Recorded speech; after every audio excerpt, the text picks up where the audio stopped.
Bab 10, Gairah di dalam mobil. Suara Sander terdengar kasar seolah sengaja melepaskan topeng yang melekat selama ini. Dia berkata, "Oke, Emma, punya nyali juga kamu. Kalau begitu, asal tahu juga ya kalau aku, Sander Vanderbilt, sudah bermain dengan lebih dari 50 wanita. Jangan menahanku pakai alasan bahwa kamu itu tunanganku. Meskipun kita mungkin menikah nanti, setelah menikah, aku tetap akan mengajak wanita-wanita itu ke rumah. Kalau bisa tahan, tahan saja. Kalau nggak bisa, kamu tetap harus tahan. Nggak kuat. Kalau benar-benar nggak kuat, jangan tunangan denganku. Ingat baik-baik, pertunangan ini adalah hal yang diinginkan keluarga Golding sampai memohon sambil berlutut. Aku bahkan gak keberatan meskipun kamu adalah barang bekas yang pernah ditiduri sopir, jadi apa hakmu berpura-pura suci di depanku? Masih berani bersikap seperti kamu ini putri terhormat keluarga Golding. Memuakkan. Mau membatalkan pertunangan, Boleh saja, tapi kamu harus menyetujui satu syarat. Emma menarik napas dalam-dalam, apa syaratnya? Sander mencibir, tunggu sampai aku puas dengan tubuhmu, baru setelah itu kamu bisa mencari sopir kesayanganmu atau orang lain, terserah. Aku nggak akan menghalangimu. Emma berusaha menahan emosinya, tetapi sikapnya semakin tegas. Oke, karena kamu sudah bicara dengan tegas, aku juga nggak perlu khawatir lagi. Kalau kamu anggap Emma Golding sebagai wanita yang lemah dan bisa ditindas, kamu salah besar. Kamu membuat kesalahan besar kalau berpikir bisa menginjak-injak aku. Kalau mau memperbesar masalah, silakan. Akan kuladeni sampai akhir. Sekarang aku akan hubungi teman-temanku di media dan beritahu mereka bahwa semua yang terjadi semalam itu benar. Meskipun aku, Emma, sudah hancur, kamu, Sander, akan jadi bahan tertawaan semua kenalan-kenalanmu di sini. Kalau keluarga Vanderbilt saja nggak takut dipermalukan, kenapa aku harus takut?" Sander tampak ragu-ragu sejenak, lalu menggeram, "Oke, Emma, berani juga kamu. Aku benar-benar meremehkanmu. Apa sopir rendahan itu masih di sana? Bilang sama dia, masalah ini masih belum selesai. Anak buahku sedang mencari dia." Emma menatap Andreas dengan tajam, suaranya sengaja dipelankan, "Masalah ini gak ada hubungannya dengan orang itu. Aku gak kenal dia. Atas dasar apa kamu mengejar-ngejar?" Sander tertawa terbahak-bahak, "Gak ada hubungannya dengan dia. Dia tidur dengan wanitaku dan memukuliku. Sekarang kamu bilang itu gak ada hubungannya dengan dia. Emma, kamu benar-benar pelacur murahan. Baru juga ditidun, sekarang mulai membela bajingan itu. Pura-pura suci, padahal perempuan seperti kamu cocok dengan anjing seperti dia. Kalian berdua pasangan yang serhasil. Sudah nggak ada jalan keluar. Bilang pada si Andreas itu, dia nggak akan bisa lari dari Alverton. Akan kupastikan dia mati kali ini. Kalau kamu nggak ingin dia mati, jangan buat masalah. Kalau kamu nggak mau memperbesar masalah ini, datang saja ke rumah keluarga Vanderbilt sekarang. Jangan uji kesabaranku. Aku bisa saja menunggu, tapi keluarga Golding nggak akan bisa." Dengan suara tuut, telepon itu tiba-tiba terputus. Emma melemparkan teleponnya ke samping dengan sedikit cibiran, "Aku sudah bilang pergi, tapi kamu nggak mau. Sekarang berakhir sudah. Kamu nggak bisa kabur lagi." Andreas mengabaikan sindiran Emma. "Sejak awal, aku memang nggak berniat kabur." Emma mengernyit. "Andreas, mau apa lagi kamu sekarang? Kamu dengar sendiri di telepon tadi, Sander nggak akan membiarkanmu lolos." Andreas sama sekali tidak terusik dengan itu. "Sudah kubilang nggak apa-apa. Kamu pulang saja dulu. Serahkan semuanya padaku." Emma menoleh, tatapan matanya yang tajam seolah bisa menembus orang lain. "Mau menghadapi dia? Bagaimana caranya? Mau apa kamu? Apa rencanamu?" Andreas tidak menjelaskan lebih lanjut. Soal menghadapi dia itu urusanku, bukan urusanmu. Aku sudah bilang akan bertanggung jawab, jadi aku pasti akan menyelesaikan semuanya dengan baik. Emma mencibir habis-habisan. Kamu sudah terjerat masalah, tapi masih sok peduli denganku. Andreas, kamu pikir seorang sopir sepertimu benar-benar bisa menyelesaikan masalah ini sendiri? Bisa nggak sih, jangan menyepelekan situasi. Masalah ini nggak segampang itu. Andreas tidak peduli dan tiba-tiba bertanya, kalau begitu, jawab dengan jujur yang semalam itu pengalaman pertamamu melakukan itu. Suasana dalam mobil menjadi panas, padahal ada udara dingin dan AC, tetapi malah semakin terasa sesak. Setelah hening sejenak, Emma menatap keluar jendela dan menjawab dengan nada yang kompleks, kalau iya, kenapa? Kalau enggak, kenapa? Beberapa saat berlalu sebelum Emma kembali menatapnya dan ketegangan di wajahnya mulai surut. Andreas, semuanya terjadi karena alasan tertentu tadi malam. Itu bukan niatmu dan bukan juga niatku. Aku tahu kamu mencoba bertanggung jawab dan aku sangat berterima kasih padamu. Tapi aku, Emma, nggak bisa menyelesaikan masalah keluarga, apalagi masalah kita berdua. Dengar, ambil uang ini dan tinggalkan Alverton sekarang juga. Kita nggak ada hubungan apa-apa dan itu akan jadi bantuan terbesar yang bisa kamu berikan padaku. Kalau soal Sander, kamu nggak perlu khawatir. Aku akan minta dia melepaskanmu. Masalahnya, keluarga Hart berbeda. Kalau kamu benar-benar menyinggung keluarga Hart tanpa memahami seberapa serius masalah ini, aku nggak bisa menjamin keselamatanmu. Aku, Emma Golding, bahkan nggak berdaya di hadapan kekuatan keluarga Hart. Mata Andreas mengilat berbahaya. Buat apa kamu meminta Sander untuk melepaskanku? Emma menirukan nada bicara Andreas dan berkata, itu urusanku, bukan urusanmu. Jangan khawatir. Andreas tampak seperti sudah menebak sesuatu. Kamu benar-benar mau menghampiri dia ke rumah keluarga Vanderbilt? Emma mengernyit dan dengan tegas mengulang, sudah kubilang, kamu gak perlu khawatir soal itu. Tiba-tiba nada suara Andreas menjadi lebih tajam. Kamu tahu tujuan Sander melepaskanmu. Kalau kamu benar-benar ke sana, apa yang akan dia lakukan padamu nanti? Apa kamu akan membiarkan dia menginjak harga dirimu begitu saja? Emma menjawab dengan tegas dan auranya semakin mendominasi. Andreas, kamu sebaiknya pikirkan dulu posisimu sebelum berbicara begitu denganku. Kamu cuma sopir yang aku sewa. Jangan berpikir kita ada hubungan lebih. Bahkan kalau yang terjadi semalam itu bukan kesalahan, apa kamu benar-benar berpikir kamu bisa menengaruhi keputusan seorang Emma Golding? Biar ku beritahu, Sander itu tunanganku dan aku adalah calon istri dari cucu pertama keluarga Vanderbilt. Wajar saja mau aku menginap di keluarga Vanderbilt hari ini. Jadi, jangan khawatirkan itu. Kemarahan Andreas meledak begitu saja, terutama saat dia menatap mata dingin Emma yang begitu dekat dengannya. Rasanya seolah ada api membara yang menyambar di sekujur tubuhnya hingga membuat kepalanya mendidih. Sesaat kemudian, dia menangkup pipi Emma dengan kedua tangannya, lalu menekan wajah cantik yang tampak bingung itu ke sandaran kursi dengan kasar. Mata Emma membelalak, ekspresinya tampak panik. Dia sama sekali tidak siap menghadapi situasi ini karena tidak punya pengalaman. Meskipun mereka sempat berhubungan intim tadi malam, dia sedang mabuk dan tidak sempat merasakan apa-apa. Situasinya berbeda kali ini. Aroma khas laki-laki itu masih ada juga bau tembakau samar yang terus mengikutinya. Emma selalu jijik dengan pria yang merokok. Kesan yang dia dapatkan dari pria seperti itu hanya kotor dan menggelikan.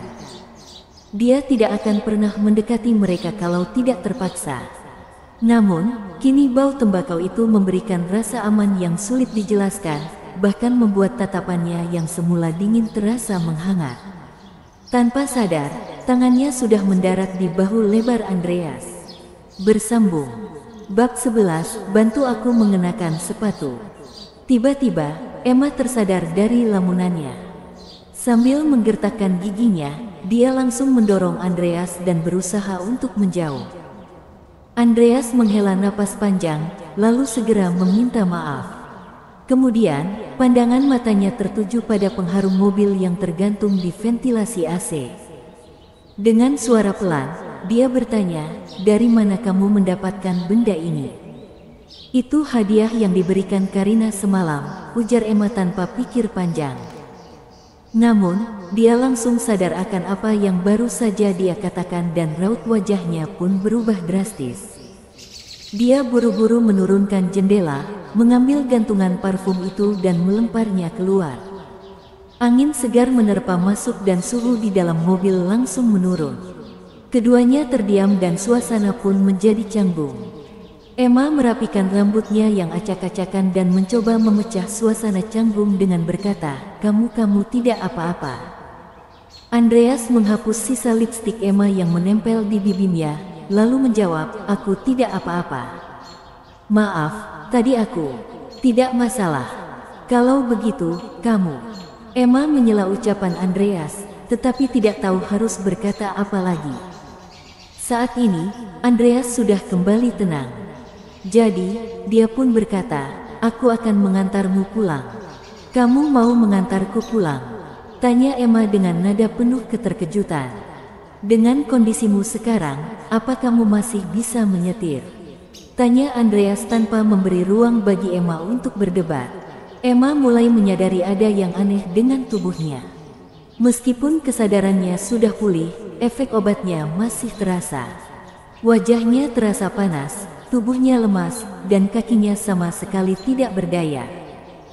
Sudah jelas bahwa dirinya tidak akan bisa menyetir jika dia tetap nekat. Dia khawatir situasinya akan sama seperti semalam. Andreas segera turun dari mobil. Ketika membuka pintu pengemudi, dia melihat Emma tidak mengenakan alas kaki. Dengan sigap, dia mengambil sepasang sepatu hak tinggi dari kursi belakang dan menyerahkannya kepada Emma.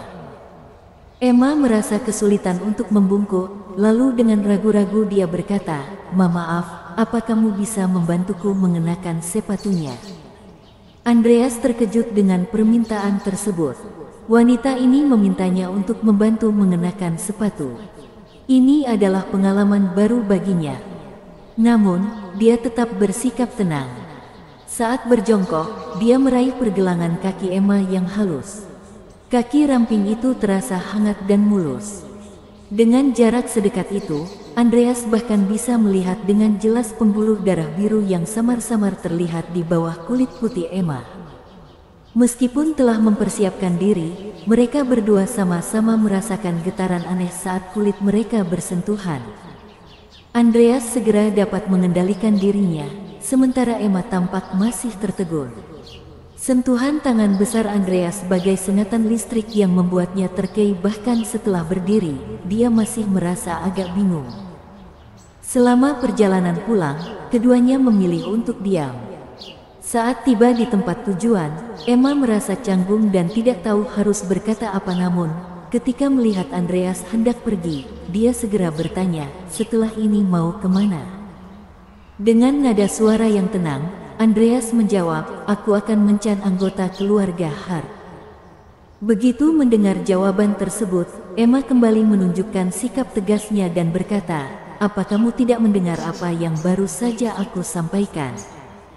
Andreas menghentikan langkahnya, lalu berkata tanpa menoleh, "Aku mendengarnya, tapi aku tidak bisa memenuhi permintaan itu. Aku tahu kamu sudah tunangan dan aku tidak memiliki kapasitas untuk memberikan komitmen atau tanggung jawab padamu. Jika kamu yakin bahwa Sander adalah jodoh yang tepat, maka aku tidak akan menghalangimu. Tapi, kamu tentu sudah melihat sendiri betapa bajingannya sikap pria itu. Apa yang kamu katakan memang benar, seorang putri dari keluarga Golding sepertimu memang tidak pantas bersanding denganku yang hanyalah seorang sopir aks. Memang tidak memiliki kemampuan untuk memberimu kehidupan yang mewah, tapi aku bisa memberimu kebebasan dan melindungimu dari segala bentuk tekanan." Pertanyaannya adalah, apa Sander bisa memberikan kebahagiaan yang kamu inginkan? Jika kamu menghabiskan sisa hidup bersama seseorang seperti dia, apa kamu yakin akan merasa bahagia? Emma tampak terharu mendengar ucapan Andreas, lalu bergumam lirih, kebahagiaan. Sungguh suatu kemewahan yang terasa jauh dari jangkauan. Andreas menoleh dan menatap tajam ke arah Emma. Kebahagiaan bukanlah sesuatu yang susah untuk dijangkau. Sernuannya tergantung pada seberapa keras kita berusaha meraihnya. Terpengaruh oleh perkataan Andreas, Emma pun menanggapi dengan nada serius, Andreas, sebenarnya apa yang ingin kamu lakukan? Andreas tidak memberikan penjelasan langsung, tetapi malah balik bertanya, ku hanya ingin bertanya satu hal. Jika pengaruh keluarga Hart sudah tidak ada lagi, apa kamu yakin mampu menghadapi Sander dan seluruh keluarga Vanderbilt? Dengan nada percaya Din, Emma menjawab, keluarga Vanderbilt pada dasarnya hanyalah keluarga kelas menengah. Mereka bisa sebesar sekarang karena bermaung di bawah keluarga Hart.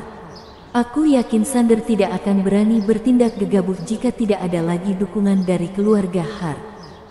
Dengan kemampuan yang kumiliki, peluang kita untuk menang melawan keluarga Vanderbilt adalah 50-50.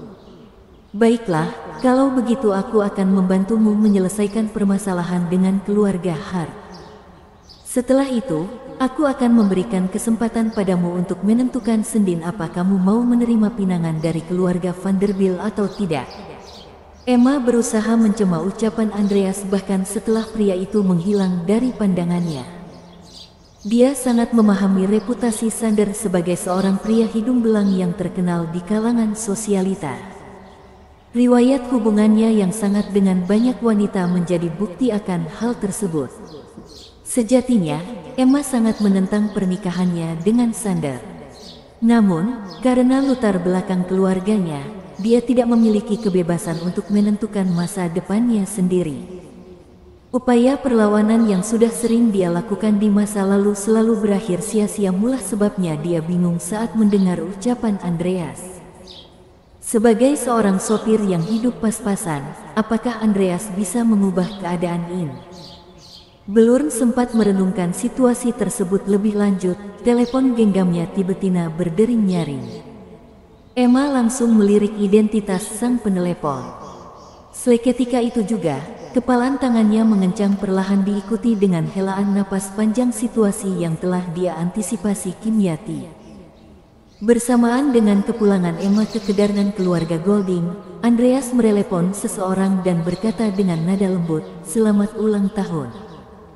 Saat mendengar ucapan tersebut, Vivian langsung meminta semua orang untuk menjauh dan bertanya dengan penuh semangat, "Jadi, apa yang tadi di bandara itu menang kamu?" Aku yakin sekali aku tidak salah lihat. Saat melihat Andreas terdiam, emosi Vivian menjadi tidak stabil. Kalau begitu, kenapa kamu sembunyi dan menghindar dariku? Andreas berusaha untuk meredakan ketegangan dan berkata dengan agak bercanda, penampilanku kurang rapi dan aku takut akan membuatmu malu, Nona Vivian. Kamu seharusnya tahu kalau aku tidak menginginkan kedudukan tinggi di keluarga Hart. Yang aku inginkan hanyalah menjadi pendamping hidupmu. Andreas merasa agak canggung mendengar kata-kata tersebut. Kemudian, dia pun langsung menyampaikan tujuannya menelepon Vivian. Aku ingin minta tolong padamu. Dengan nada yang sulit ditafsirkan, Vivian segera menanggapi, minta tolong apa? Kamu tidak perlu canggung seperti itu. Langsung saja katakan padaku apa yang kamu inginkan.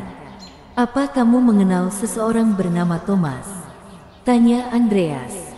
Vivian berpikir sejenak sebelum akhirnya menjawab, apa orang yang kamu maksud adalah putra keluarga Golding yang tinggal di Alverton. Ketika Andreas membenarkan, nada bicara Vivian berubah menjadi dingin. Apa dia sudah menyakitimu? Jika memang benar seperti itu, aku bisa menghancurkan seluruh keluarga Golding di Alverton. Terkejut dengan respons Vivian, Andreas buru-buru menjelaskan, bukan itu maksudku. Aku dengar kabar bahwa Thomas sudah menyinggung salah satu anggota keluarga Hart. Jika masalahnya tidak terlalu serius, apa kamu bersedia menjadi penengah?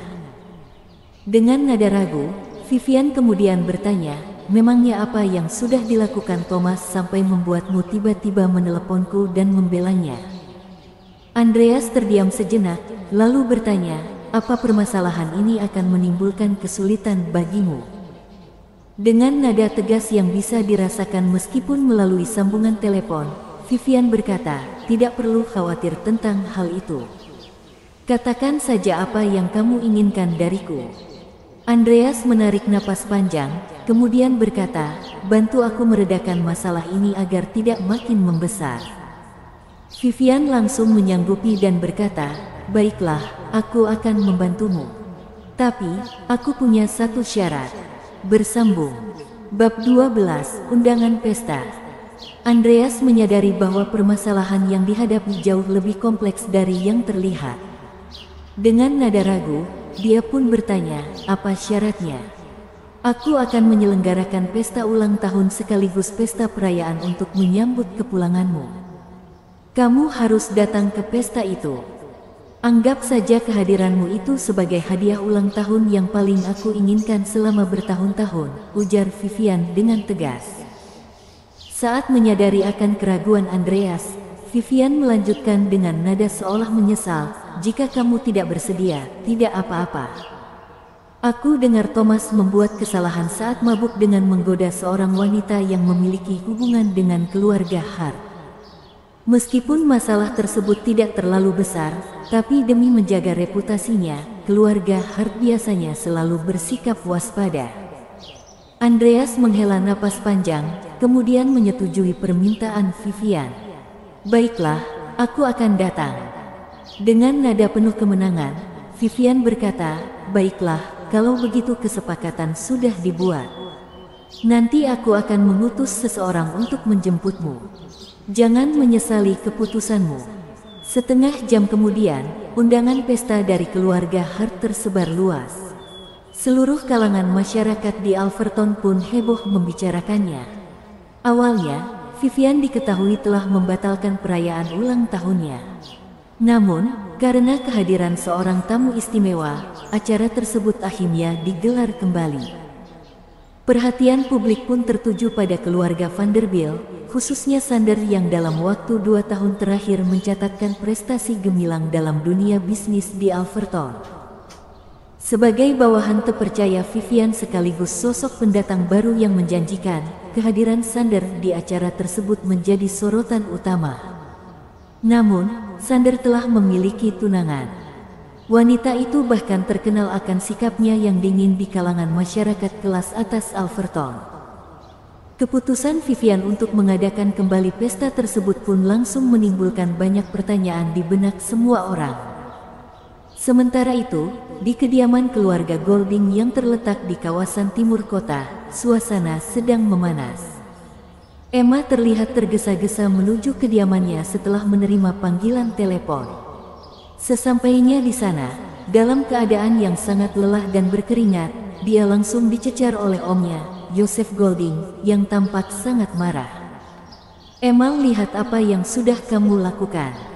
Memangnya apa yang sudah kulakukan? Emma tertegun saat melihat semua orang di ruang tamu menatapnya dengan penuh amarah. Bahkan neneknya pun tampak sangat kecewa padanya. Emma, bisa-bisanya kamu malah balik bertanya. Kemana saja kamu semalam? Apa yang terjadi dalam video itu? Di malam menjelang pernikahanmu, bisa-bisanya kamu malah menghabiskan waktu dengan seorang sopir. Di mana sopan santunmu? Apa kamu lupa dengan nilai-nilai keluarga kita? Apa kamu sadar jika tindakanmu sudah mencemarkan nama baik keluarga Golding? Teriak Joseph dengan penuh amarah. Dihadapkan dengan tuduhan tanpa ampun dari omnya, Emma berusaha membela diri dan berkata, Om Joseph, kenapa Om tidak mencari tahu kebenaran video itu terlebih dulu? Video itu bisa jadi hanya video rekayasa dan sengaja disebar hanya untuk memfitnahku. Grace Golding yang merupakan ibu Emma pun segera angkat bicara untuk mendukung putrinya. Aku yakin Emma tidak akan melakukan hal seperti itu. Dia anak yang baik. Pasti ada seseorang yang sengaja memfitnahnya dan ingin menjatuhkannya. Memangnya siapa yang ingin memfitnahnya?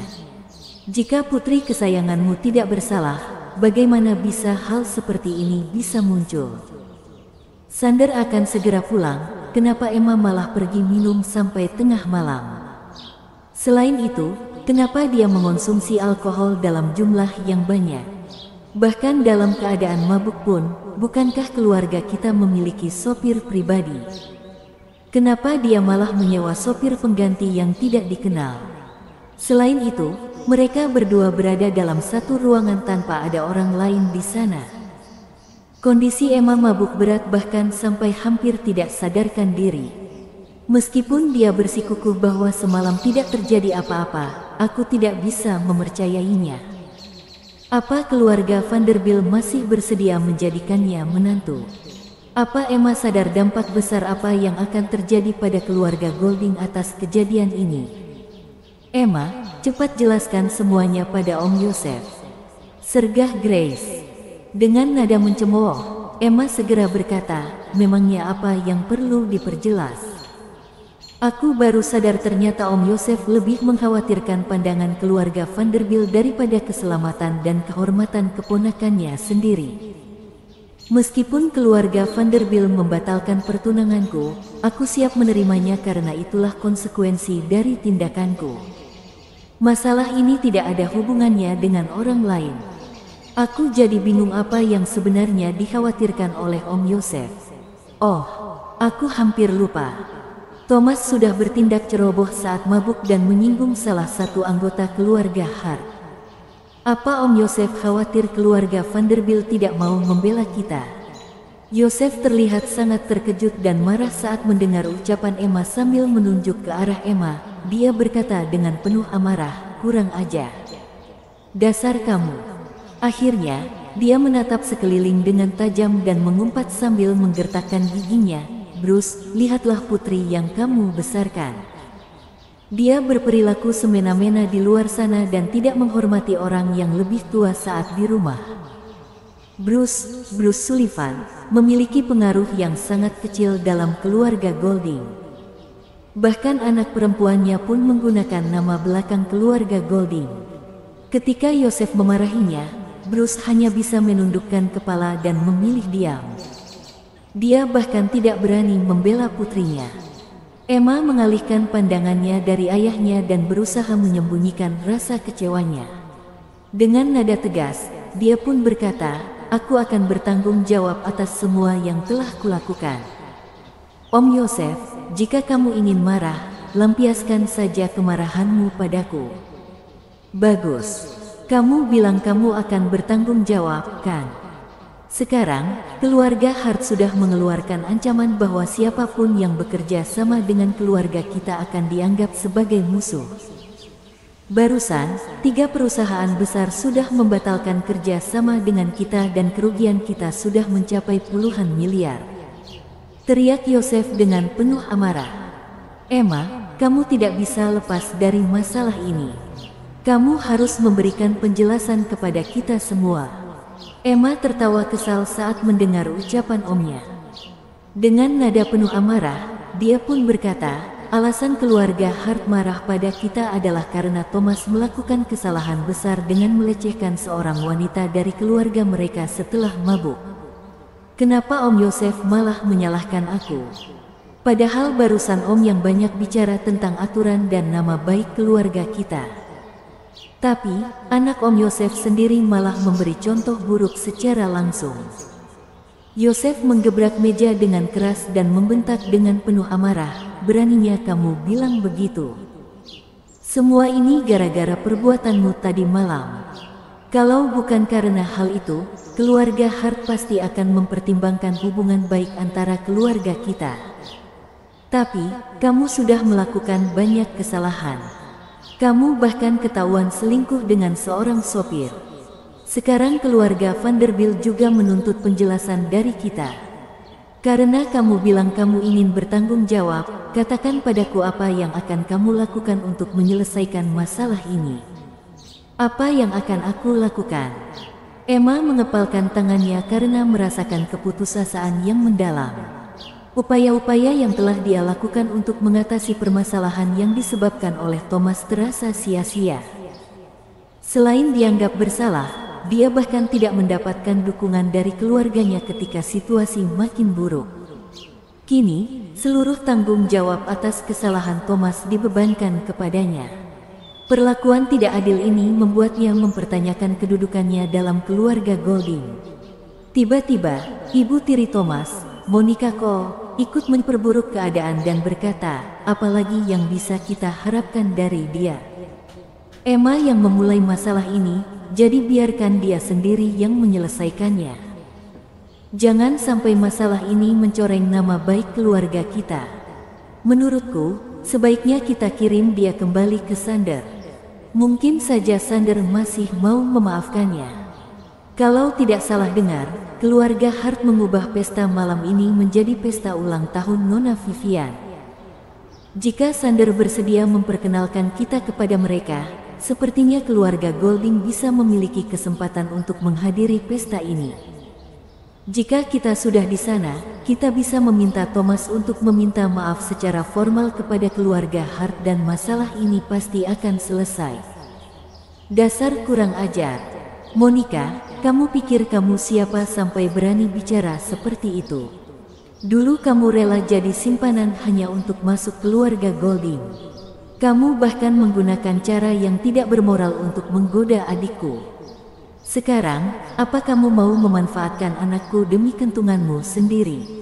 Dasar wanita tidak tahu diri, teriak Grace dengan amarah yang memuncak. Bersambung.